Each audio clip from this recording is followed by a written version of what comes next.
the beginning of the convention. Father Harris came on, said a little prayer, and bingo, we got working with Joe Norton. So we really appreciated that. And we talk about the power of the prayer.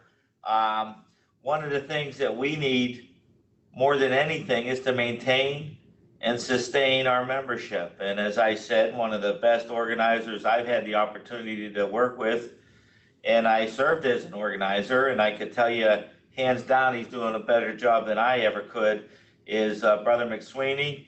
And let's turn it over to Tim. Thank you, Vice President O'Connell. Brothers, good evening. From the home office in Selkirk, New York. I wish it was in Orlando, Florida next week, but we'll be together soon. I've thoroughly enjoyed my time as organizer. We've had growth in the order. We will get more into those numbers next week during our actual convention portion. One great thing that serving under Judge McKay and Danny O'Connell is the encouragement of collaboration between the board members. I've got to work hand in hand with every board member there is. I've worked hand in hand with many state presidents and organizers. It just goes to show what we can accomplish when we all work together.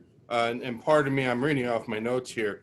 But being a member of being the organizer, also being a member of the National Promotions and Marketing Committee, I've got to work with a lot of people, and this job that I'm finishing up as organizer, I was successful at it because I had a lot of help. I was given the proper tools to do this job, and one tool that was huge is Judge McKay and Danny O'Connell really embracing and pushing technology to accomplish the job. I know Danny was a past national organizer, Seamus Boyle. There's other past national organizers on this call right now. They didn't have the tools that I was given to do my job. So they were given a plain Jane rental car. I was given a Corvette. So it made my job much better and made me function a lot better. But as your organizer, my job is defined in our Constitution under Article 10, Section 12. You can refer to it there. But a little off my report that I submitted, everybody should have received. We've had much growth. One big part of our growth was our at-large member program. We were able to now claim members in all 50 states, which is great.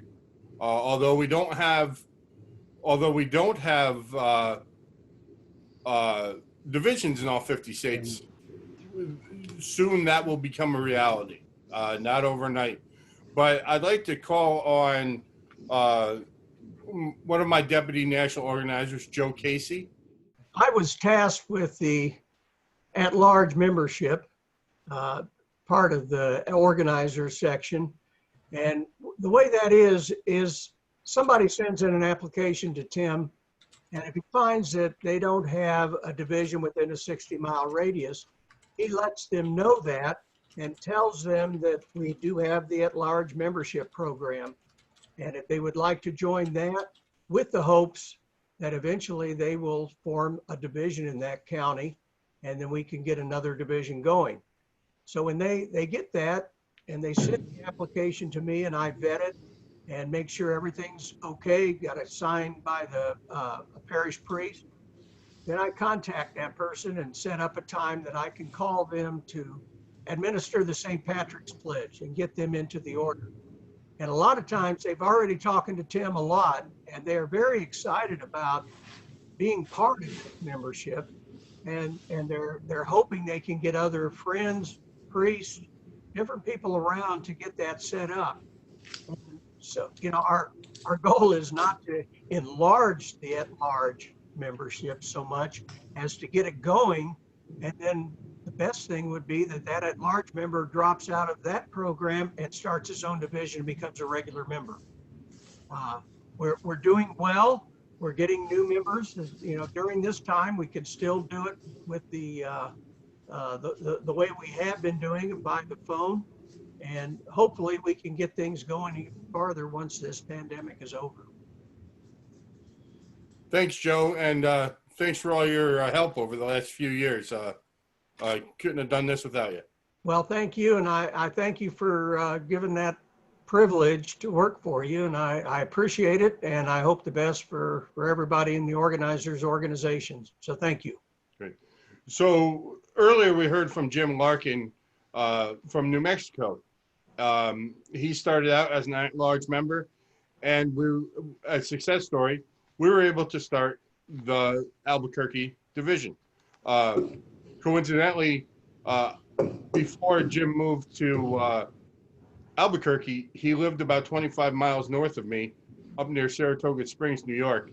And it was meeting somebody from home all the way across the country due to the Hibernians.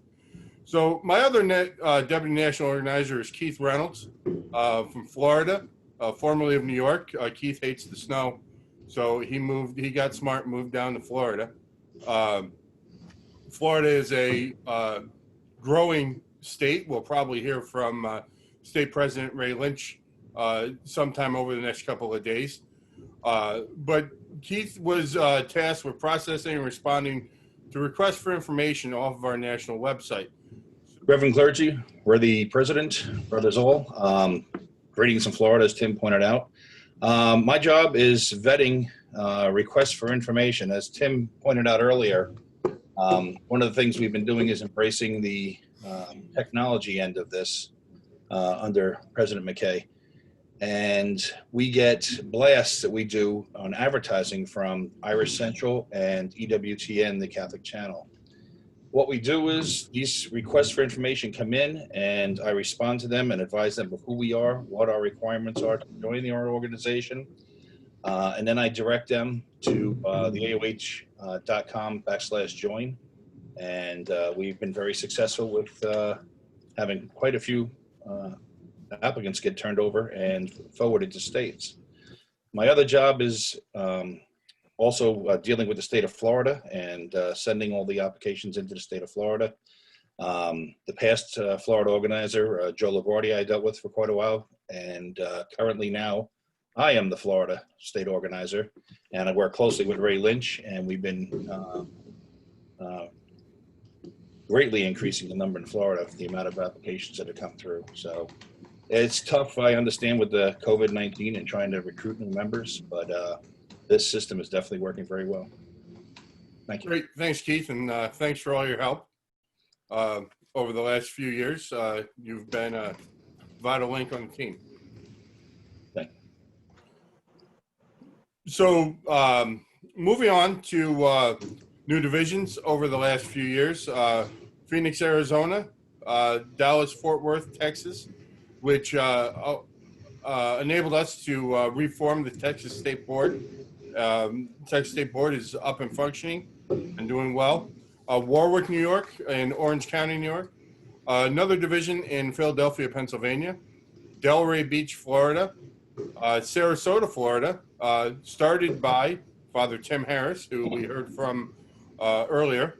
Lexington, Kentucky, where we were able to establish a Kentucky State Board, and Southport, North Carolina. Organizing efforts still are going along. We're kind of hindered in full-scale local organizing by the virus right now, but Mississippi, Idaho, Washington, Alaska, and yes, I'm still trying for Hawaii. Danny O'Connell wants to go to Hawaii. The judge might be a little mad he didn't get to go, but I know they're not going to send me, so Danny's going to go get a tan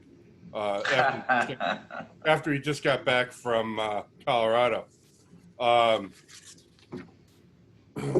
So one big thing I'd like to talk about is, per my job description and the National Constitution is my communication with my state organizers.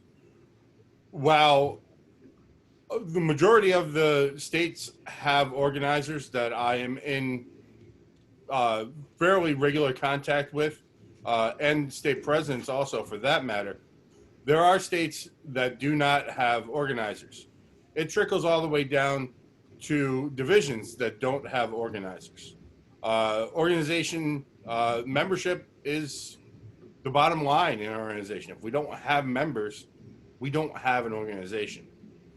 So I implore every state, county, and division to appoint an organizer. It's not a hard job. It's somebody that needs to be organized, but I figure if I can do it at the top level organization, anybody can do it anywhere. So that's an important factor. And I know places are struggling for membership and people to be active.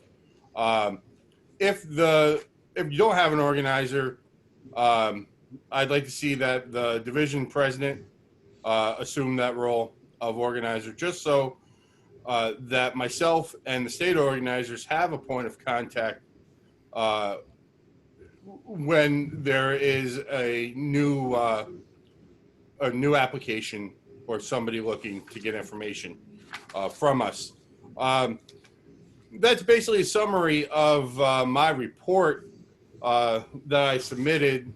A couple other things I'd like to go over, and then I'm going to open it up to a roundtable, because I know there's a lot of different questions and different ideas flowing around this. We have 185 people on right now.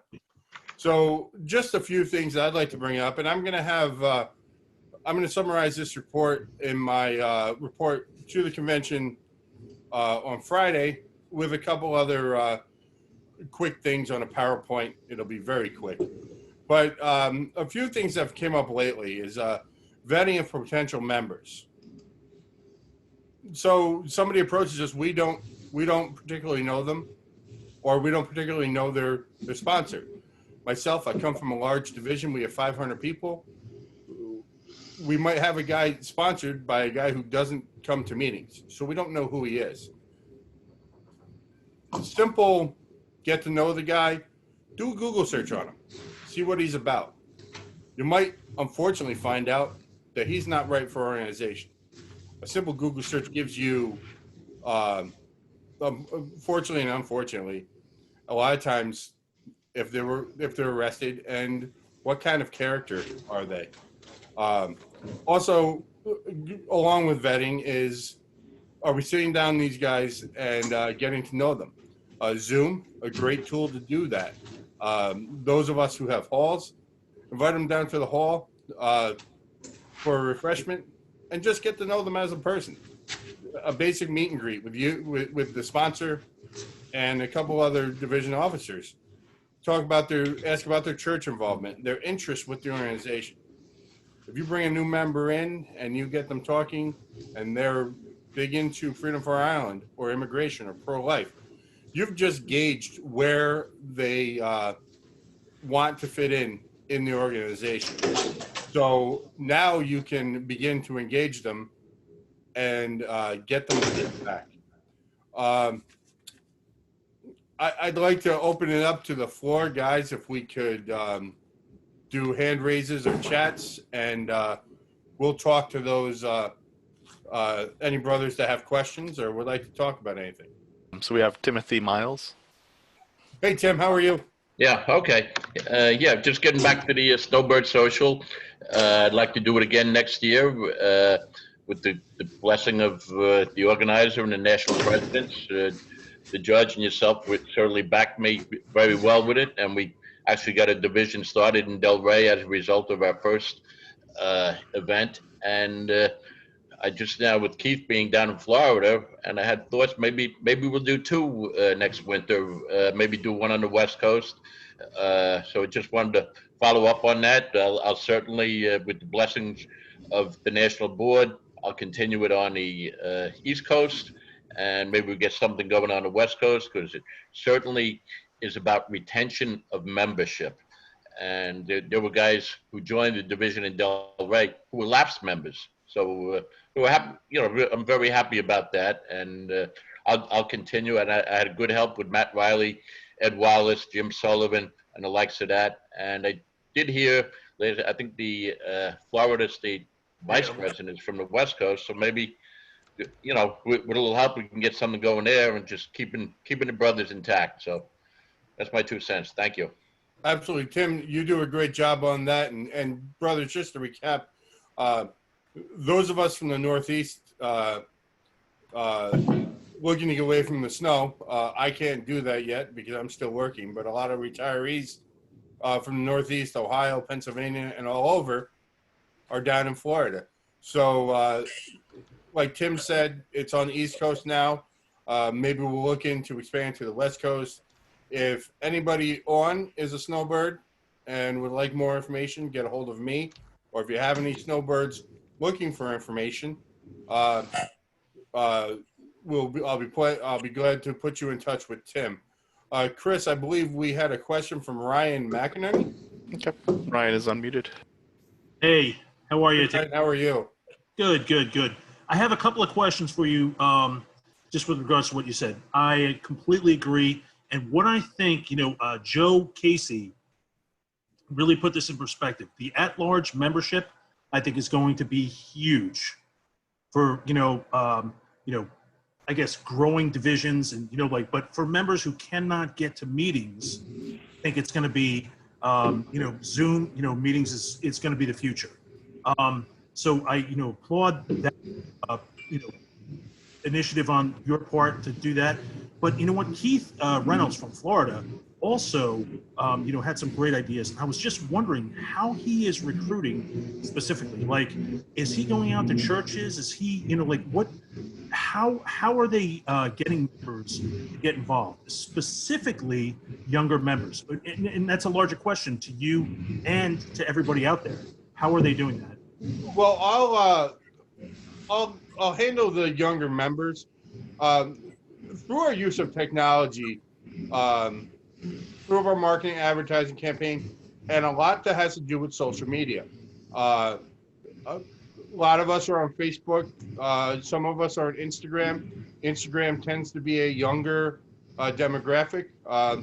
We do have we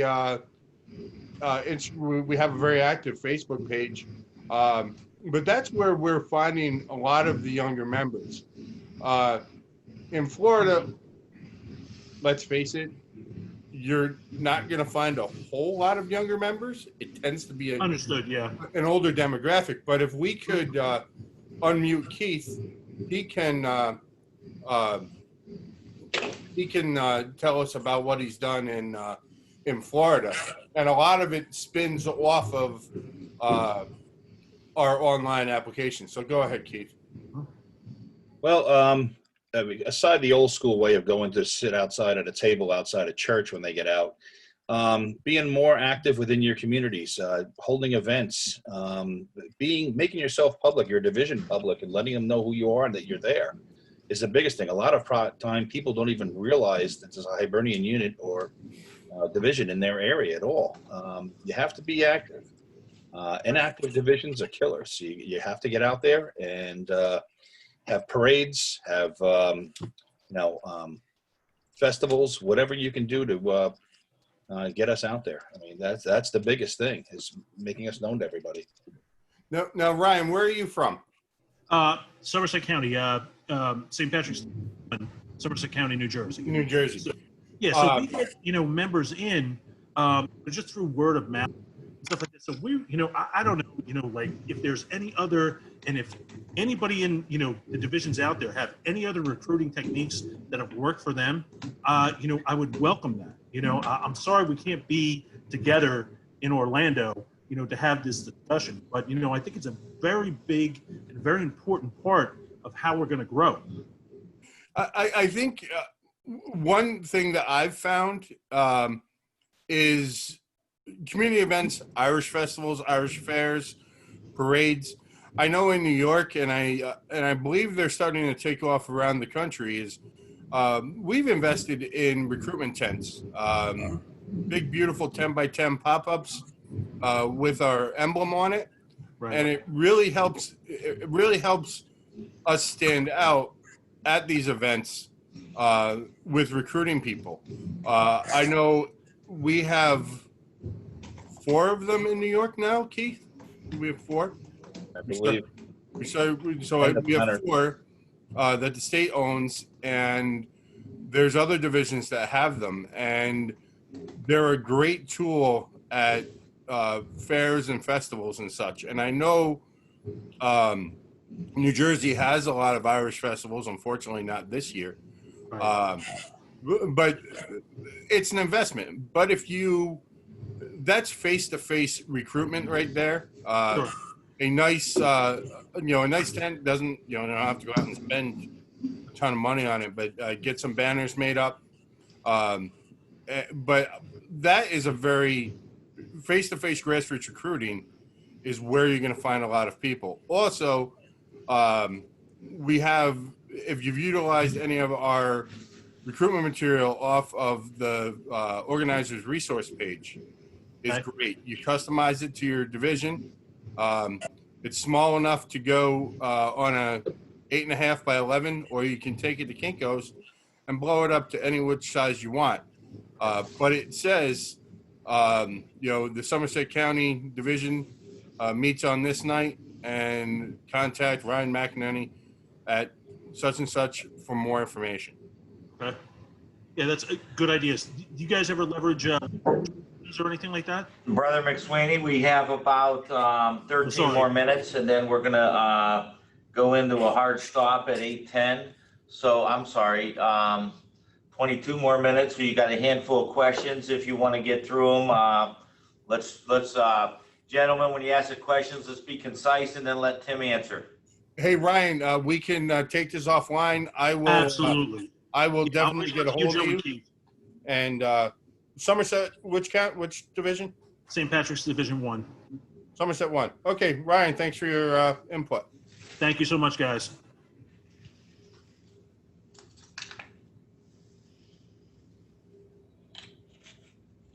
Gonna give him another question, gents. Thomas Bell. Hey, Tom, how are you? I'm doing okay. How you doing? Good. There's a possibility right now. It's a possibility we will have our Irish festival. Okay, we may be the only one. Could we have something like this, the Irish festival? At one time we did, where we had a booth. People came up. We would try to sign them up. That sort of went away. Other than sell food and beverages, to try to get new members, what is your suggestion that what we can do at this Irish festival? So simply set up a recruitment tent. The tents are property of the states, but we have on loan through the national these large 13-foot wind banners that look great. It'll dress up a tent, but set up a recruitment tent with a banner and something to draw people into our organization. Whether you're playing a PowerPoint with pictures of the charitable works we do or whatever. One good thing that I've used is I've taken a piece of foam board, put a map of Ireland over it, got a whole bunch of text, and you say, hey, where's your lineage from? And, they come up, they put it in Cork or Derry or wherever they're from. And that starts a conversation. You want to be able to draw these people in and start the conversation. You just don't want 2 guys sitting behind a tent with join the Hibernians. Right. That doesn't work. You have to be dynamic. But for a festival, contact a festival organizer, and you have to get the guys to work the table. I know that day a lot of you guys worked that festival. You have to have guys dedicated to do that. So you might have to call on your brothers from surrounding areas to come in and assist you that day.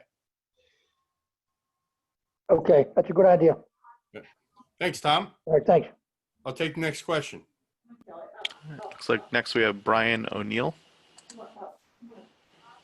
Hi, Brian. How are you?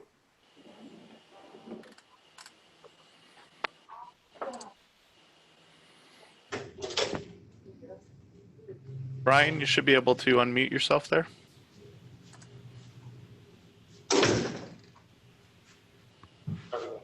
Thank you so much for giving me this time to talk to you. This is Brian O'Neill, State Vice President in Connecticut. Hi, Speaking Brian. How are you? from the beautiful General Philip Sheridan Hall in Stamford, Connecticut, where everyone is welcome.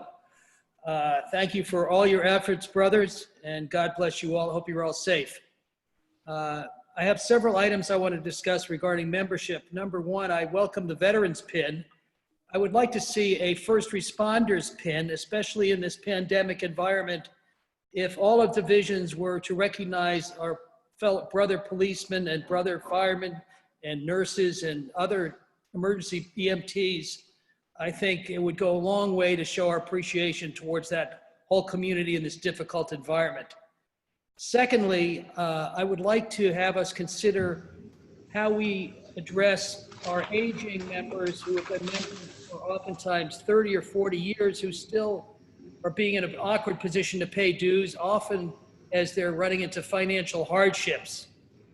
I don't know if we can vest some of these members as other organizations do, but a vested form of membership, I'm sure would be much appreciated by our elderly members who are running into difficult times.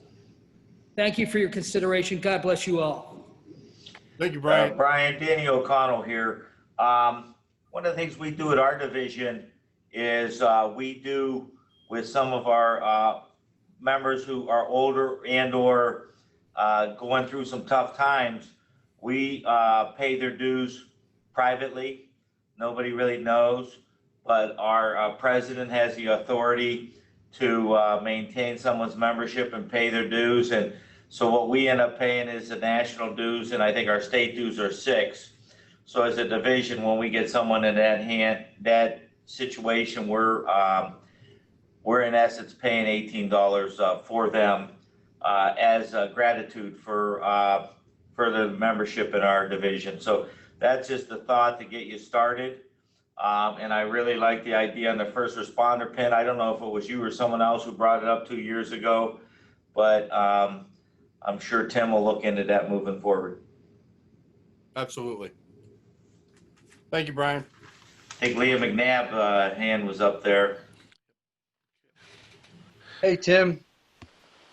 Hey, Liam, what's going on? Just want to say terrific job to you. I want to commend you on the work you've done. It's been very comprehensive. And, you know, I couldn't help but you covered a lot of territory, but also want to mention and reiterate some of the work you've done with attracting younger members, because it's in response to the one brother's question. And so, you know, all of this takes a lot of work. And one thing I'll share with the membership is the work that Tim McSweeney's done is engaging a lot of divisions around these discussions and roundtables, and the idea of surveying young members as they come to the door to see what interests them and brothers their age, right? So we're an organization that offers a lot around issues, right? Freedom for All Ireland and immigration and charities and missions and so on. And so I think it's going to take some work at the division level to find among those many important issues what appeals to this population. And so, you know, I encourage, as Tim has, and Tim has been successful at it, divisions to focus on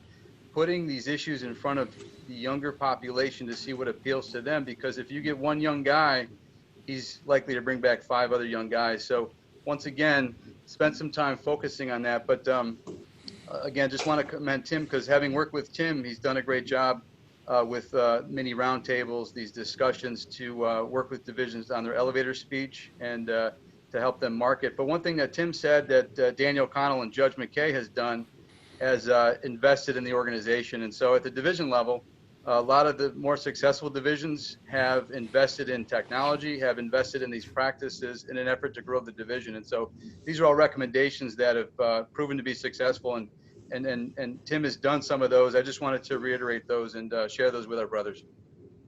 Thanks, Liam. One of the things that I wanted to do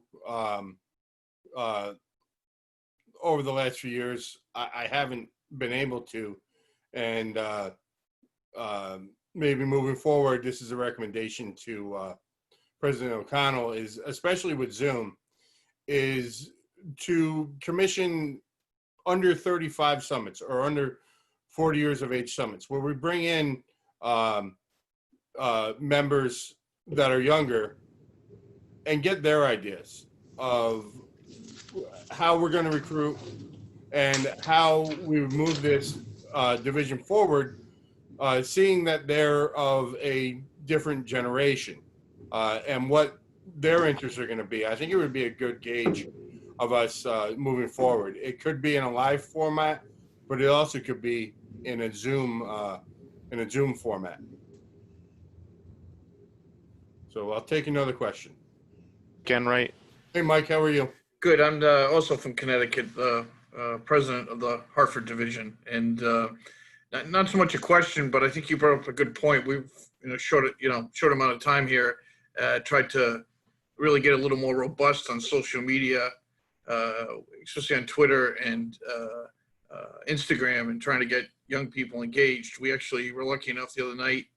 We had a socially distant in-person meeting, and it was pretty interesting. We had a new brother who actually just graduated from high school and was headed to college, and I asked him to make sure he followed us on social media and whatnot. And he doesn't even use Twitter or Facebook. He's Instagram only. So I guess I kind of knew that, but it's always good an awakening thing. So I think for everybody to be as robust as we can be on Instagram and Twitter. Facebook is great, but for the young to get new members, Twitter and Instagram seems to be the way to go. Yeah, I'm not that much of an Instagram guy. I'm more of a Facebook guy because that's where I am. That's our age group. But yeah, and that's where we found, and we're getting more of an imprint on Instagram, more and more. It's something that I have to look into more. But Mike brings up a good point that they brought in a new member in a virtual meeting, in a Zoom meeting. My own division, and I know divisions around the country have been doing it. We did a standalone installation the other night with 4 members to my division. So during this time, swearing in members doesn't stop. We can do it. We can do it by Zoom. You simply share your screen. They read the pledge along with you, and then just the same as a division meeting, the guys have a couple minutes at the end to say, to talk about themselves. Sure. Yeah. Thanks, Mike. You're welcome. Thank you. Great job. Thanks. This is almost like being a talk show host, Danny. Like morning radio. Long time listener, first time caller. Hey, Tim, one thing, if you don't mind me saying, they talked about speaking to the younger guys. I think that's a great idea. But, some of the ones that I've talked to before one-on-one, they're a little reluctant to speak up to the whole group because they say, here's all these old guys, and they've been here for so long, they don't want to listen to me. So possibly a one-on-one or like the president, another guy meet with 3 or 4 of them might be a good way to go about it. Yeah, and also for the guys that we do bring in through the door, if we do these younger forums, guys can feel, the younger guys can feel free to speak more candidly because we wouldn't have all that many of us older guys in the room. So any more questions, guys? Let's bring on Denny Maha. I should say Denny, I'm sorry. You should be able to talk now. Denny is our local convention chair in Pittsburgh. So we're really looking forward to getting everybody into Pittsburgh. Can you hear us? Denny, are you unmuted? I think I am. Go ahead, you had a question for Tim. Well, I just wanted to say that I agree wholeheartedly that we need to focus on the younger members of our divisions in recruiting. I remember when I'm a 31-year member of Division 32 in Carnegie in Pennsylvania. And when we were founded, we probably had our 18 to 20, 25 guys that were in the division. in 1989 were ranging from 35 to 50. And now it's very important that we need to focus on that 35 to 45 to 50-year-old range. I mean, 30 years ago, I was 39 years old. I'm 69 years old now. So those are the people that are that you need for longevity and to keep the order progressing and moving in the way that we want it to continue on to propagate. Yeah, absolutely, Denny. You and your division has done fairly well with the online applications, and a few of them have been some young guys. Yes, yes, they have. I've been running the Allegheny County website and have had the application put on the website, and we have generated a few brothers candidates that have gone on to the website, filled out the application, and then we've moved them to the divisions that were closest to them geographically. Yep. And so that has worked out as well. Well, thanks, Denny. I have time for a couple more. I got 7 minutes Dick left. Wells on from Massachusetts. I want to start off thanking you for all the help you've given over the past couple of years. It's been tremendous.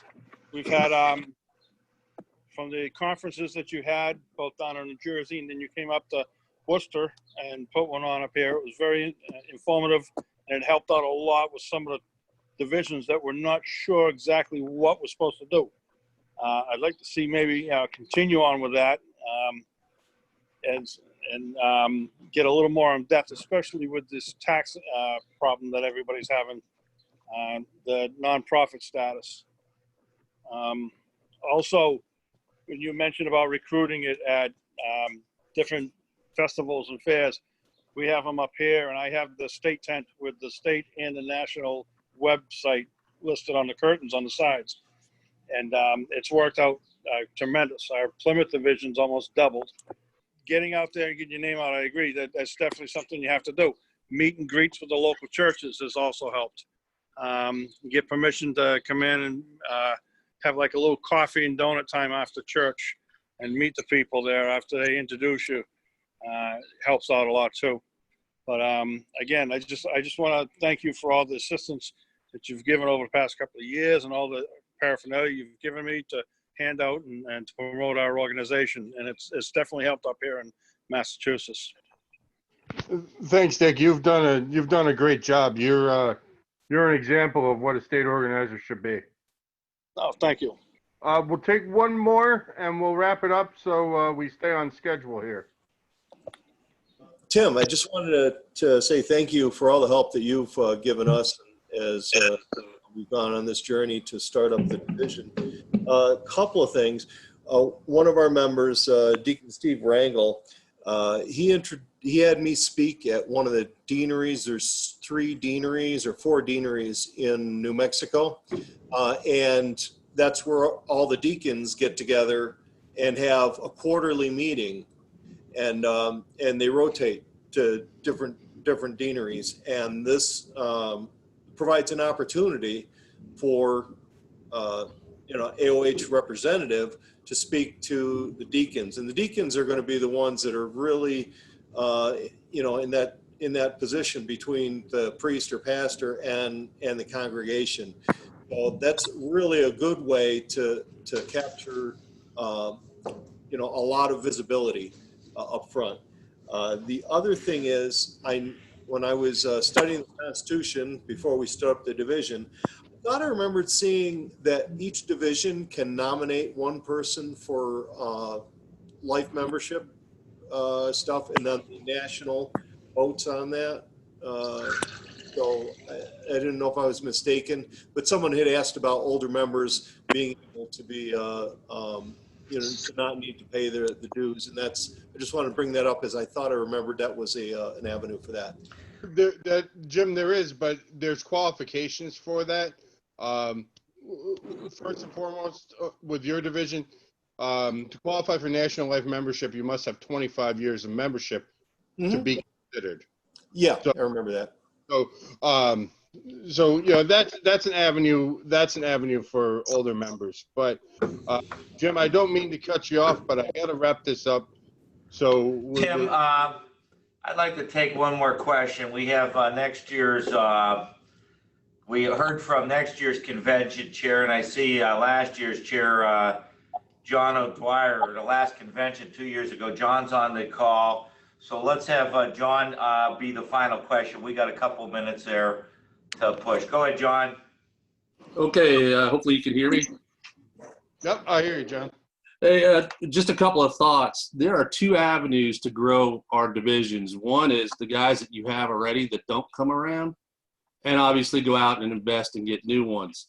I think the pandemic has given us opportunity to try to pull some of those older members back. We've seen it here. And I'm looking down the road that Zoom in some way, shape, or form probably will never go away. So that's an avenue where we might have to look proactively to the future to keep brothers engaged that probably can't make it to a meeting for various reasons, and we've got a lot of those.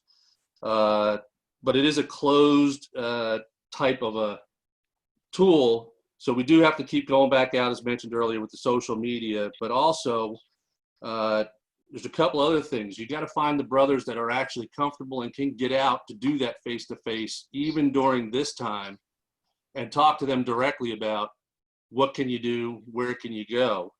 The other part is talking to some of the priests out here in Kentucky. They have a very big concern about how they're going to get people to come back to church. People are creatures of habit.